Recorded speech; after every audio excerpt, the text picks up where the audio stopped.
Hi dear friends, welcome to my channel. ഇന്ന് നമ്മളൊരു fish മോളിയാണ് ഉണ്ടാക്കാൻ പോകുന്നത്. ഫിഷ് മോളി എല്ലാവർക്കും ഭയങ്കര ഇഷ്ടമായിരിക്കും, കാരണം അധികം സ്പൈസി ഒന്നും ഇല്ലാത്ത നല്ലൊരു ടേസ്റ്റുള്ളൊരു കറിയാണ്.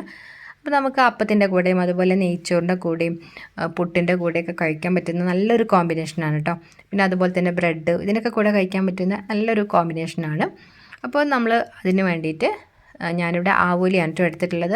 അപ്പോൾ ഇത് കറുത്ത ആവോലിയാണ്. അപ്പോൾ നിങ്ങൾക്ക് വൈറ്റ് ആവോലി, പിന്നെ അതുപോലെ അയക്കോറ, മോത അങ്ങനത്തെ മീനുകളൊക്കെ എടുക്കാം. അപ്പോൾ ഞാനിതൊരു വലിയൊരു ആവോലി, പിന്നെ അതുപോലെ ഒരു ചെറിയ ആവോലി എടുത്തിട്ട് കട്ട് ചെയ്തിട്ട് അതിൻ്റെ വാലും തലയൊക്കെ ഒന്ന് മാറ്റിയിട്ട് എടുത്തിട്ടുള്ളതാണ്. അപ്പോൾ ഇനിയിപ്പോൾ നമുക്ക് ഒരു ലൈറ്റായിട്ട് ഇതൊന്ന് മാരിനേറ്റ് ചെയ്തെടുക്കണം. അപ്പോൾ അതിന് വേണ്ടിയിട്ട് ഞാനൊരു പ്ലേറ്റിലേക്ക് ഒരു 1.5 ടീസ്പൂൺ കുരുമുളക് പൊടി ഇങ്ങനെ ചതച്ചിട്ടുള്ള ടൈപ്പ് കുരുമുളക് പൊടിയാണ്, നമ്മൾ ഭയങ്കര ഫൈനായിട്ടുള്ള ടൈപ്പ് പൗഡറല്ല. പിന്നെ അതിലേക്കൊരു 1/2 ടീസ്പൂൺ ഉപ്പ്, ഒരു 1/4 ടീസ്പൂൺ മഞ്ഞൾപ്പൊടി, പിന്നെ ഒരു ടേബിൾ സ്പൂൺ ചെറുനാരങ്ങ നീര്, ഇത്രയും കൂടെ ചേർത്ത് നമ്മൾ നന്നായിട്ടൊന്ന് മിക്സ് ചെയ്തിട്ട് അപ്പോൾ അതിലേക്ക് നമ്മൾ നേരത്തെ ക്ലീൻ ചെയ്ത് വെച്ചിട്ടുണ്ടായിരുന്ന മീനൊന്ന് വെച്ചിട്ട് നന്നായിട്ടൊന്ന് മാരിനേറ്റ് ചെയ്തെടുക്കുകയാണ്.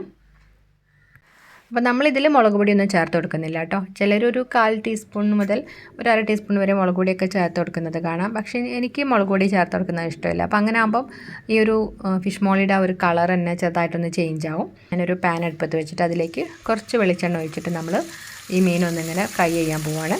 അപ്പോൾ നമ്മളിതിന് ഒരു ഫിഷ് മോളിയൊക്കെ ഉണ്ടാക്കാനായിട്ട് എപ്പോഴും വെളിച്ചെണ്ണ തന്നെ യൂസ് ചെയ്യുക കേട്ടോ. അപ്പോൾ നമ്മൾ മീൻ ഇട്ട് കൊടുത്തിട്ട് ഒരു 3 മിനിറ്റൊക്കെ ആകുന്ന സമയത്ത് നമ്മൾ ആ മീനൊന്നിങ്ങനെ ഒരു സൈഡ് കുക്കാവില്ല, അപ്പോൾ ഒന്നിങ്ങനെ മറിച്ചിട്ട് കൊടുക്കുകയാണ്. എന്നിട്ട് അവിടെ നമ്മളൊരു 3 മിനിറ്റ് ആയി കഴിഞ്ഞാൽ നമുക്ക് എണ്ണയിൽ നിന്ന് മീനൊക്കെ മാറ്റാം കേട്ടോ. ഒരുപാട് സമയം അങ്ങനെ കുക്ക് ചെയ്തിട്ട് ക്രിസ്പി ആക്കരുത്. അപ്പോൾ അങ്ങനെ ആകുന്ന സമയത്ത് നമ്മൾ ഇത് വെച്ചിട്ട് കറിയിലേക്ക് ഇട്ട് കഴിഞ്ഞാൽ ആ കറിയുടെ ഒരു ടേസ്റ്റ് ഒന്നും ആ മീനിലേക്ക് പിടിക്കില്ല. അപ്പോൾ ഇങ്ങനെ ലൈറ്റായിട്ടൊരു ഫ്രൈ ചെയ്യുന്ന സമയത്ത് മീനൊന്നും ഇങ്ങനെ മുറിഞ്ഞു പോകില്ല.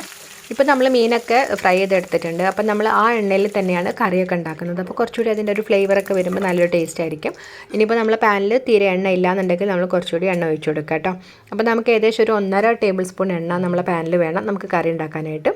ഇപ്പം നമ്മൾ ആ ഒരു എണ്ണ ചൂടായിട്ടുണ്ട്. ഇനി ഇതിലേക്ക് ഞാനൊരു 4 ഏലക്കായ, അതുപോലെ ഒരു 4-5 ഗ്രാമ്പു, പിന്നെ 2-3 കഷ്ണം ചെറിയ പീസായിട്ടുള്ള പട്ട, അപ്പോൾ ഇത്രയും ഇട്ടിട്ടൊന്ന് ചെറുതായിട്ട് എണ്ണയിലൊന്ന് മൂപ്പിച്ചെടുക്കുന്നുണ്ട്. അപ്പോൾ അത് കഴിഞ്ഞിട്ട് നമ്മളിതിലേക്ക് കുറച്ച് ഇഞ്ചി വെളുത്തുള്ളിയാണ് ചേർത്ത് കൊടുക്കുന്നത്, ചെറുതായിട്ട് കട്ട് ചെയ്തിട്ടുള്ള. അപ്പോൾ നമ്മളൊരു ടേബിൾ സ്പൂൺ ഇഞ്ചി, 1 ടേബിൾ സ്പൂൺ വെളുത്തുള്ളിയും ചേർത്ത് കൊടുക്കാം. അപ്പോൾ നമ്മൾ ആ പേസ്റ്റ് ചേർക്കുന്നതിനേക്കാളും കുറച്ചുകൂടി ടേസ്റ്റ് ഇഞ്ചി വെളുത്തുള്ളി ഇതുപോലെ കട്ട് ചെയ്ത് ചേർക്കുന്നതാണ് കേട്ടോ. എന്നിട്ട് അത് നമ്മൾ ചെറുതായിട്ടൊന്നിങ്ങനെ മൂപ്പിച്ചെടുക്കുകയാണ്. അപ്പോൾ അതിൻ്റെ കൂടെ തന്നെ നമ്മളൊരു 5 പച്ചമുളക് കട്ട് ചെയ്തും കൂടെ ചേർത്ത് കൊടുക്കുന്നുണ്ട്. അപ്പോൾ പച്ചമുളകും ഇതിൽ കുറച്ച് കുരുമുളക് പൊടിയാണ് നമ്മൾ ഈ കറിയുടെ ഒരു എരിവ് എന്ന് പറയുന്നത്. മുളക് പൊടി ചേർക്കില്ല. അപ്പോൾ അതുകൊണ്ട് തന്നെ എത്രയാണോ നിങ്ങൾക്ക് എരിവ് വേണ്ടതെന്ന് വെച്ചാൽ അതിനനുസരിച്ച് നിങ്ങൾക്ക് പച്ചമുളക് കൂട്ടുകയും കുറയ്ക്കുകയൊക്കെ ചെയ്യാം കേട്ടോ. ഇപ്പം നമ്മളെ ഇഞ്ചി വെളുത്തുള്ളി അതുപോലെ പച്ചമുളകൊക്കെ നന്നായിട്ടൊന്ന് മൂത്തൊക്കെ വന്നിട്ടുണ്ട്. ഇനിയിപ്പോൾ നമ്മളിതിലേക്ക് ഒരു വലിയ സവാള നീളത്തിൽ അരിഞ്ഞതൊന്ന് ചേർത്ത് കൊടുക്കുകയാണ്. അപ്പോൾ ചെറിയ സവാള ആണെങ്കിൽ ഒരു 1.5 സവാള ചേർത്ത് കൊടുക്കാം. അപ്പോൾ ഞാനിത് വലിയതായതുകൊണ്ട് ഒന്ന് കംപ്ലീറ്റ് ആയിട്ടും ചേർത്ത് കൊടുക്കുന്നുണ്ട്. എന്നിട്ട് നമ്മൾ നന്നായിട്ടൊന്ന് വഴറ്റി കൊടുക്കുകയാണ്. അപ്പോൾ ഒരുപാട് അങ്ങ് ബ്രൗൺ കളർ ആവേണ്ട ആവശ്യമൊന്നുമില്ല കേട്ടോ. ഒരു ലൈറ്റായിട്ട് നമ്മളൊന്നിങ്ങനെ നന്നായിട്ടൊന്ന് ഒന്ന് ലൈറ്റ് ബ്രൗൺ കളർ ആയാൽ മതി. അപ്പോൾ അത്രയൊന്ന് വഴന്ന് വരുന്ന സമയത്ത് നമ്മളിതിലേക്ക് കുറച്ച് കറിവേപ്പിലയും ചേർത്ത് കൊടുക്കുന്നുണ്ട്. പിന്നെ പെട്ടെന്ന് ഇത് വഴന്ന് കിട്ടാനായിട്ട് ഞാൻ കുറച്ച് ഉപ്പും കൂടെ ചേർത്തിട്ടാണ് കേട്ടോ വഴറ്റുന്നത്. അങ്ങനെ നമ്മൾ സവാളയും എല്ലാം കറിവേപ്പിലയും എല്ലാം നന്നായിട്ടൊന്ന് വഴന്ന് വന്നിട്ടുണ്ട്. ഇനിയിപ്പോൾ നമ്മളിതിലേക്ക് മസാലപ്പൊടിയൊക്കെ ചേർത്ത് കൊടുക്കുകയാണ്. അപ്പോൾ ഫ്ലെയിം ഞാൻ നന്നായിട്ടൊന്ന് കുറച്ച് വെച്ചു. എന്നിട്ട് നമ്മൾ 1 ടീസ്പൂൺ മല്ലിപ്പൊടിയാണ് ചേർത്ത് കൊടുക്കുന്നത്, പിന്നെ ഒരു 1/4 ടീസ്പൂൺ മഞ്ഞൾപ്പൊടി. അപ്പോൾ ഇത്രയും കൂടെ ചേർത്ത് നമ്മൾ നന്നായിട്ടൊന്ന് വഴറ്റി കൊടുക്കുകയാണ്. ആ ഒരു പൊടികളുടെയൊക്കെ ഒരു പച്ചമണക്കൊക്കെ മാറുന്നവരെ വഴറ്റി കൊടുക്കുക. അപ്പോൾ മറ്റു പൊടികളെ അപേക്ഷിച്ച് മഞ്ഞൾപ്പൊടിക്ക് കുറച്ച് കൂടുതൽ ടൈം എടുക്കും ഒന്ന് നന്നായിട്ടൊന്ന് മൂത്ത് വരാനായിട്ട്, ആ ഒരു പച്ചമണമൊക്കെ മാറാൻ. പിന്നെ നമ്മളിതിലേക്ക് ഇപ്പോൾ മുളക് പൊടിയും ഒന്നും ചേർത്ത് കൊടുക്കുന്നില്ല. അപ്പോൾ നമ്മൾ നന്നായിട്ടൊന്ന് വഴറ്റി കൊടുത്ത് ആ ഒരു പച്ചമണമൊക്കെ മസാലയുടെ ഒക്കെ പച്ചമണമൊക്കെ മാറിയതിന് ശേഷം നമ്മളിതിലേക്ക് തേങ്ങയുടെ 2ാം പാലാണ് കേട്ടോ ചേർത്ത് കൊടുക്കുന്നത്. ഞാനൊരു ഏകദേശം ഒരു 1.5 കപ്പ് തേങ്ങാപ്പാലാണ് ഒഴിച്ചു കൊടുത്തിട്ടുള്ളത്. പിന്നെ അതിൻ്റെ കൂടെ തന്നെ ഞാനൊരു 1/2 ടീസ്പൂൺ കുരുമുളക് പൊടിയാണ് ചേർത്ത് കൊടുത്തിട്ടുണ്ട്. എന്നിട്ട് നമ്മൾ നന്നായിട്ടൊന്ന് മിക്സ് ചെയ്തിട്ട് ഒന്ന് അടച്ച് വെച്ചിട്ട് ഒന്നിങ്ങനെ കുക്ക് ചെയ്യുകയാണ്. അപ്പോൾ നന്നായിട്ടൊന്ന് തിളപ്പിച്ചെടുക്കുകയാണ്. ഇപ്പോൾ നമ്മളെ ഗ്രേവിയൊക്കെ നന്നായിട്ടൊന്ന് തിളച്ച് വന്നിട്ടുണ്ട്. ഇനിയിപ്പോൾ നമുക്കിതിലേക്ക് നമ്മൾ നേരത്തെ ഫ്രൈ ചെയ്ത് വെച്ചിട്ടുണ്ടായിരുന്ന മീൻ ഇട്ട് കൊടുക്കാം കേട്ടോ. നമ്മൾ മീനൊക്കെ ഇട്ട് കൊടുത്തതിന് ശേഷം നമ്മൾ ആ ഒരു മീൻ ആ ഗ്രേവിയൊക്കെ ഒന്ന് ഇങ്ങനെ നീക്കിയിട്ട് ആ ഒരു മീനിലേക്കൊക്കെ ഒന്ന് ആക്കി കൊടുക്കുകയാണ്. അപ്പോൾ ഇതൊരു പരന്ന പാത്രം ആയതുകൊണ്ട് തന്നെ ഇങ്ങനെ ഒരുപാട് ഗ്രേവി നിൽക്കുന്നില്ല. അപ്പോൾ നമ്മൾ മീനിലേക്ക് ഇങ്ങനെ ആ ഒരു ഗ്രേവി ഇങ്ങനെ ആക്കി കൊടുത്താൽ മതി. പിന്നെ അതിൻ്റെ കൂടെ തന്നെ ഞാൻ ഒരു തക്കാളി ഇതുപോലെ ഒന്നിങ്ങനെ വട്ടത്തിൽ ഇങ്ങനെ കട്ട് ചെയ്തതൊന്ന് ഇട്ട് കൊടുക്കുന്നുണ്ട്. അപ്പോൾ നമ്മൾ തക്കാളി ചിലർ ആദ്യമേ ചേർക്കുന്നുണ്ട്. അപ്പോൾ അങ്ങനെ ആകുന്ന സമയത്ത് നമ്മൾ കറിയുടെ ആ ഒരു കളറൊക്കെ അങ്ങ് ചേഞ്ച് ആവും, ആ തക്കാളിയുടെ ഒരു ഇതൊക്കെ വരുന്ന സമയത്ത്. അപ്പോൾ ഇതാകുമ്പോൾ നല്ലൊരു ഭംഗിയുമാണ്, അതിൻ്റെ ചെറുതൊരു ലൈറ്റായിട്ടൊരു ഫ്ലേവർ നമ്മൾ കറിയിലേക്ക് വരികയും ചെയ്യും. പിന്നെ നമ്മൾ ഇതിലേക്ക് തേങ്ങയുടെ ഒന്നാം പാലാണ് ഒഴിച്ചു കൊടുക്കുന്നത്. നല്ല കട്ടിയുള്ള ഒന്നാം പാലൊന്ന് ഒഴിച്ചു കൊടുക്കുകയാണ്. അപ്പോൾ ഏകദേശം ഇതൊരു ജ്യൂസ് ഗ്ലാസ്സിന് കംപ്ലീറ്റ് ആയിട്ടുണ്ട് കേട്ടോ, ഒരു 1.5 ഗ്ലാസ്സൊക്കെ ഉണ്ടാവും. അപ്പോൾ അത്രയും നമ്മളൊന്ന് ഒഴിച്ചു കൊടുത്തിട്ട് ചെറുതായിട്ടൊന്ന് മിക്സ് ചെയ്ത് കൊടുക്കുകയാണ്. ആ ഒരു തേങ്ങാപ്പാലും ആ ഒരു മീനൊക്കെ ഒന്ന് എല്ലായിടത്തും എത്തുന്നവരെ ഒന്ന് മിക്സ് ചെയ്ത് കൊടുക്കുക.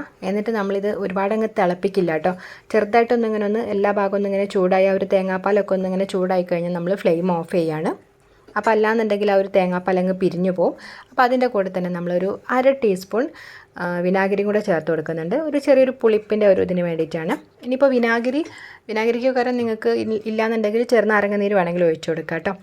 ഇതിപ്പോൾ അത്യാവശ്യം നല്ലൊരു കട്ടിയുണ്ട്. ഇനിയിപ്പോൾ ചൂടാറുന്ന സമയത്ത് കുറച്ചും കൂടി തിക്കായിട്ട് വരും കേട്ടോ. അപ്പോൾ അതുകൊണ്ട് ഞാൻ ആ ഒരു നല്ല ഗ്ലാസ്സിലേക്ക് ഒന്നാം പാൽ എടുത്തിട്ടുള്ള ഗ്ലാസ്സിൽ നല്ല തേങ്ങാപ്പാൽ ഉണ്ടാവില്ല, അപ്പോൾ ഞാൻ രണ്ടാം പാൽ കുറച്ച് ബാക്കി ഉണ്ടായിരുന്നത് ആ ഒരു ഗ്ലാസ്സിലേക്ക് ചെറുതായിട്ടൊന്ന് ഇങ്ങനെ ഒഴിച്ചിട്ട് ഒന്ന് ഒഴിച്ചു കൊടുക്കുന്നുണ്ട്. അപ്പോൾ നമുക്ക് എത്രയാണോ ആ ഒരു ഗ്രേവി വേണ്ടത് അതിനനുസരിച്ച് നമുക്ക് ആ ഒരു തേങ്ങാപ്പാൽ ഒഴിച്ചു കൊടുക്കാം കേട്ടോ.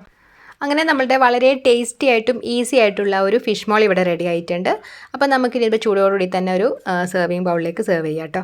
അപ്പോൾ നമുക്കിത് കാണുമ്പോൾ തന്നെ മനസ്സിലാവില്ല, അത്യാവശ്യം നല്ലൊരു തിക്കായിട്ട് തന്നെയാണ് ഇരിക്കുന്നത്. അപ്പോൾ നിങ്ങൾക്ക് ഇനിയിപ്പം ഒരുപാട് തിക്കായെന്ന് തോന്നുകയാണെങ്കിൽ കുറച്ച് നല്ല ചൂടുള്ള വെള്ളം ഒഴിച്ചിട്ടൊന്നിങ്ങനെ മിക്സ് ചെയ്തിട്ട് ലൈറ്റാക്കി എടുക്കാം കേട്ടോ. അപ്പോൾ ഞാൻ ഈ തിക്നെസ്സിലാണ് എടുക്കുന്നത്. അപ്പോൾ അപ്പത്തിൻ്റെ കൂടെയൊക്കെ കഴിക്കാൻ വേണ്ടിയിട്ടാണ്. അപ്പോൾ നമുക്ക് അപ്പത്തിൻ്റെ കൂടെയും അതുപോലെ പാലപ്പത്തിൻ്റെ കൂടെയും പിന്നെ ബ്രെഡിൻ്റെ കൂടെയൊക്കെ നല്ല കോമ്പിനേഷനാണ്. ഉണ്ടാക്കാനാണെങ്കിലും ഭയങ്കര ഈസിയാണ്. നമ്മൾ കുറച്ച് തേങ്ങാപ്പാലൊക്കെ ഉണ്ടാക്കി വെക്കണം മാത്രമേ ഉള്ളൂ. അധികം സ്പൈസി അല്ലാത്ത കറി ഇഷ്ടമുള്ളവർക്കൊക്കെ നല്ലതാണ് കേട്ടോ. നമ്മൾ ഈ ഫിഷ് മോളി എന്ന് പറയുന്നത് കുട്ടികൾക്കൊക്കെ ഭയങ്കര ഇഷ്ടമായിരിക്കും. അപ്പോൾ എൻ്റെ മക്കൾക്കൊക്കെ ഭയങ്കര ഇഷ്ടമാണ്. കാണാനും നല്ലൊരു ഭംഗിയാണ്, നല്ലൊരു യെല്ലോ കളറും. പിന്നെ അതിൻ്റെ ഇടയ്ക്ക് ആ ഒരു തക്കാളി ചെറുതായിട്ടൊന്നും ഇങ്ങനെ കുക്കായിട്ടുണ്ട്, ഒരു പച്ച ടേസ്റ്റും ഉണ്ടാവും, നല്ലൊരു ടേസ്റ്റ് തന്നെയാണ്. അപ്പോൾ ഇന്നത്തെ നമ്മളുടെ ഫിഷ് മോളി എല്ലാവർക്കും ഇഷ്ടമായിട്ടുണ്ടാവും എന്ന് വിചാരിക്കുന്നു. അപ്പോൾ അഭിപ്രായങ്ങളൊക്കെ ഒന്ന് എല്ലാവരും ഒന്ന് കമൻറ്റ് ചെയ്യണേ. അതുപോലെ ഇവിടെ വന്നിട്ടുള്ളവർ ആരെങ്കിലും നമ്മളെ ചാനൽ സബ്സ്ക്രൈബ് ചെയ്യാത്തവരുണ്ടെങ്കിൽ പ്ലീസ് ഒന്ന് സബ്സ്ക്രൈബ് ചെയ്തിട്ട് സപ്പോർട്ട് ചെയ്യുകയും ചെയ്യണേ. അപ്പോൾ വീഡിയോസൊക്കെ കണ്ടിട്ട് ഇഷ്ടമാണെങ്കിൽ ഒന്ന് ലൈക്ക് ചെയ്യാനും അതുപോലെ ഫാമിലിക്ക് ഫ്രണ്ട്സിനൊക്കെ ഒന്ന് ഷെയർ ചെയ്ത് കൊടുക്കാനും മറക്കരുത്.